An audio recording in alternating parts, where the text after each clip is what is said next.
Hey guys, what's going on? Lucky here. There's a smudge on the camera lens? Hold on. Technical difficulties. Yeah, that's pretty good. Let me see.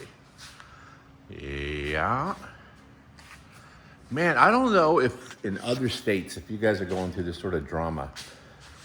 I've done some fuel systems and I'm using the gaskets that come with the components that I'm putting in them, like fuel cylinders and pump housings and stuff. And as soon as the gas in California hits this crap, these seals are like expanding like they're just common silicone or whatever, not built for gasoline. And so I've got customers coming back with like pools of gas under their car, which is like a recipe for bad times and definitely bad for the rep.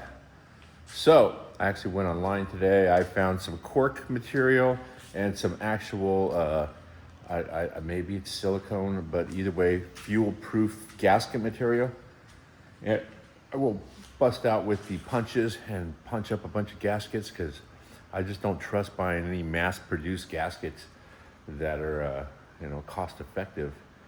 I think I would rather just build my own. So that's what I got going on.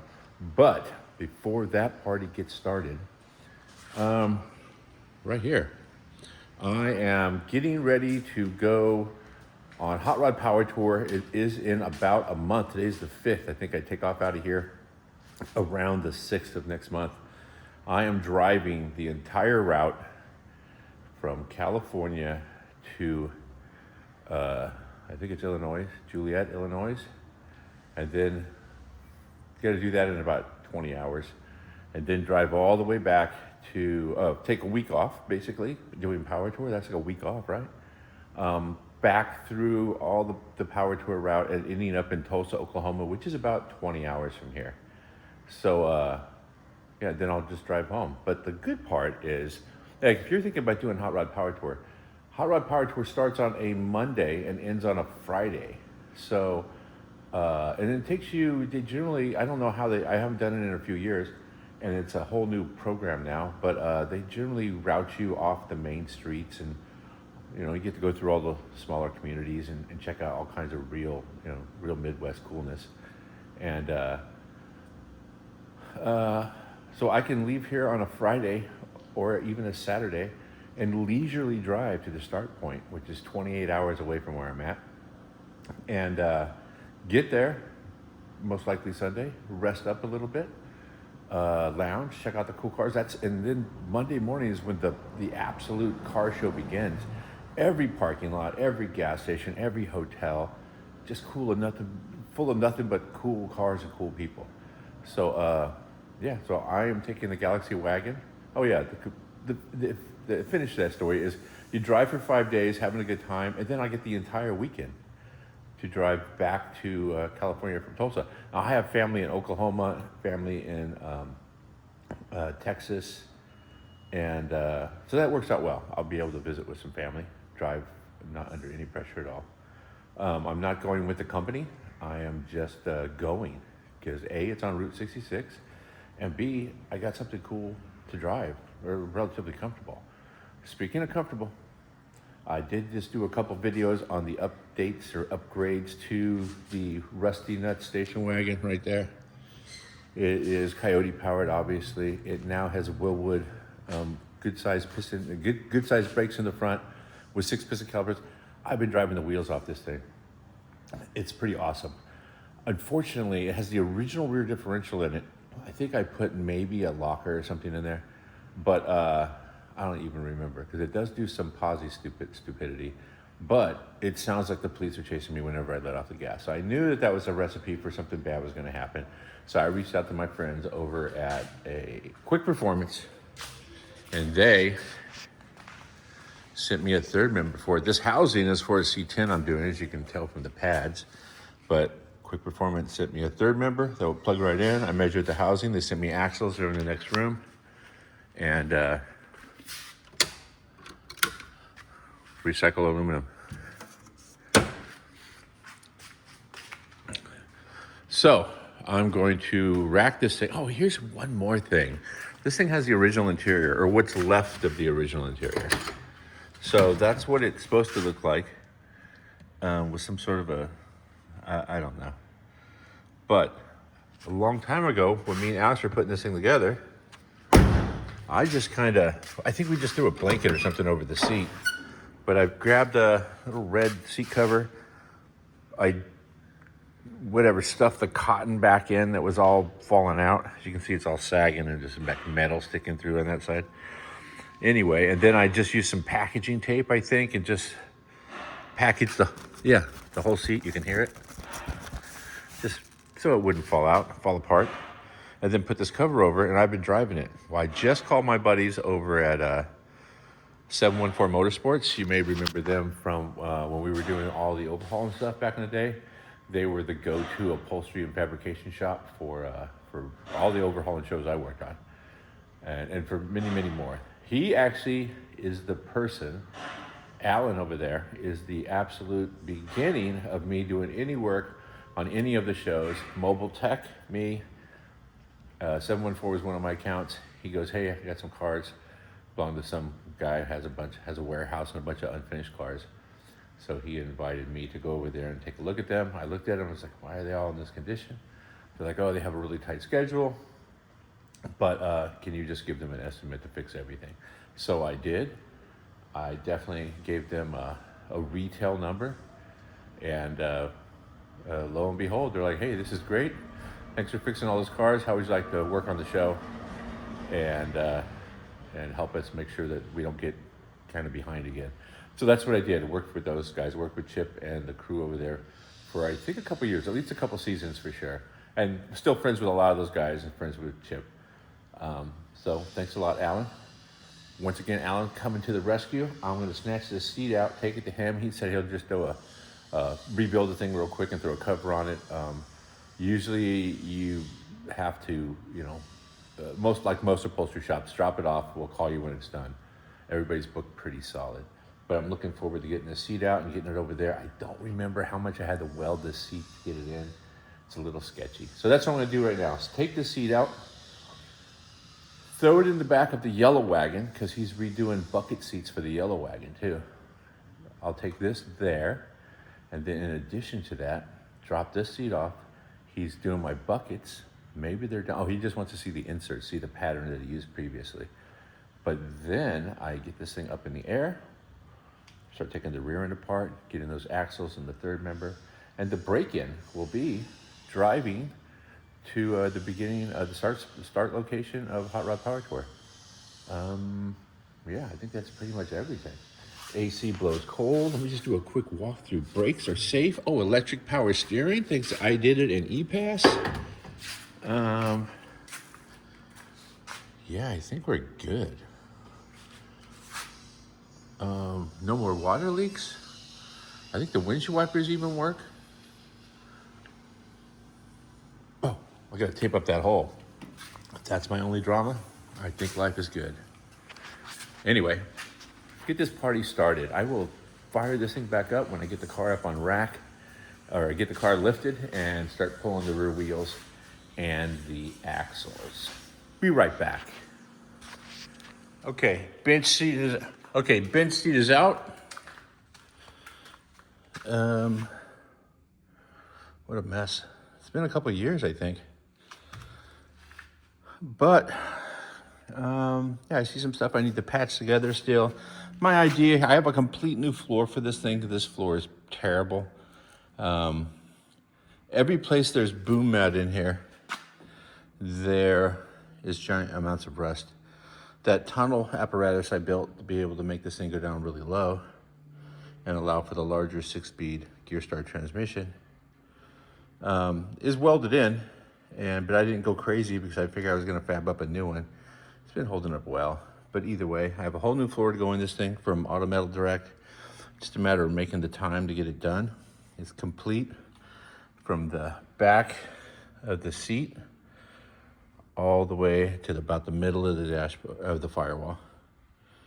When I take the frame apart to finish the suspension and powder coat everything, then I'll be putting a floor in this thing. But for now, I'm probably gonna touch it up with a little more boom mat. But right, seat's out. It's loaded in the back with butternuts. And We're gonna head out to 714 Motorsports in beautiful Huntington Beach, California, and drop it off. Killed 2 birds with 1 stone. He wanted to see the interior that he did in butternuts. He's doing those bucket seats for me, so we'll check up on the status of those. I told him I wanted like built up bolsters and be able to sit in them, not on them.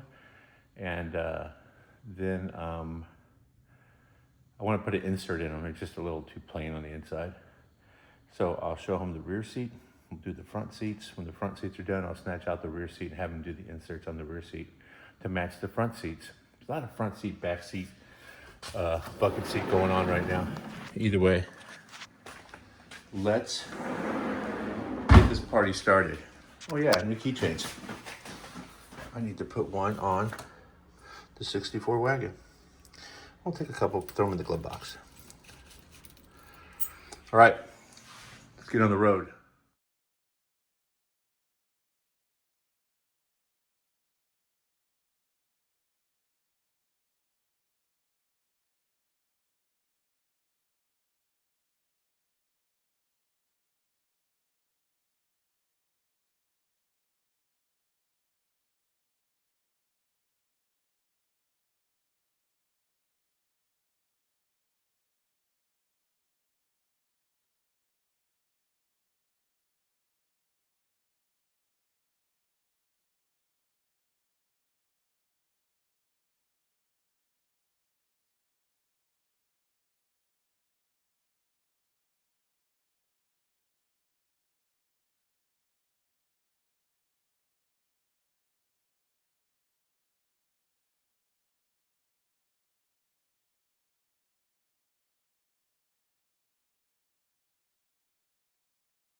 Okay, back at the shop.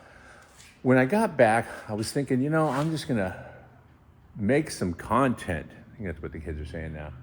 And make a video, set up my phone to record me and my buddy hauling that out of the back of the Butternuts wagon and wrestling it in here, which was a clown show in itself. And, you know, talk about it. But you know what? I was so jazzed to be having the seat back. I literally just pulled up, me and him yanked it out. We drug it over, put it in. Reminded me of when I took it out. I took it out by myself. It was a fiasco. But I think we did pretty good on the color. I didn't want bright red. I wanted oxblood, which is what that is. And set it in. I'm going to tilt it back a little bit. I have some little spacers that put a little gangster lean on it, make it a little more comfortable. And then I have my carpets, which are, where are they? Oh, there's one right there. Clean those things up, vacuum, and throw them in. Oh, the other one's right there. And then I'm going to rack it, give it the once over twice, which I kind of already did, but it's kind of always fun to do. Check all the fluids, verify the brake fluid and everything's good. The I Did It steering column and the ePass electronic power steering is working awesome. The modified shifter that I made to make the shifter work from the actual column as opposed to on the floor works awesome. The Willwood brakes on the front work awesome. There's a lot of awesome going on here. Coyote motor works awesome, and the Gearstar transmission works awesome, along with the, how many more names can I drop? Along with the Quick Performance 9-inch, they sent me the whole third member, and axles. I haven't actually broke those in yet. New ring and pinion, it's new ring gear, the ratio is 370. So this thing is a little more peppy when the light turns green. It's a 6-speed automatic gear start transmission, so I don't really, there's a couple overdrives there. So I get on the freeway, it's still a nice cruiser. Yeah, other than that, I think I'm gonna find the headliner bows. I put some DEI insulation on the ceiling. I used a spray adhesive, but it's not really designed to hold that stuff up. So I'm gonna find the bows that are around here somewhere and snap those in. Those will kind of hold that up. It makes it a lot more warm and quieter, warm sounding and quieter inside the cab. So what else am I gonna do? Oh, I'm gonna try to find the other armrest, the original. This is a Country sedan, not a Country Squire. The Country Squire has that door panel with the latch built into it. Well, that just happens to be right under my knee when I drive. When I lift my leg, it opens the door. Makes for good fun.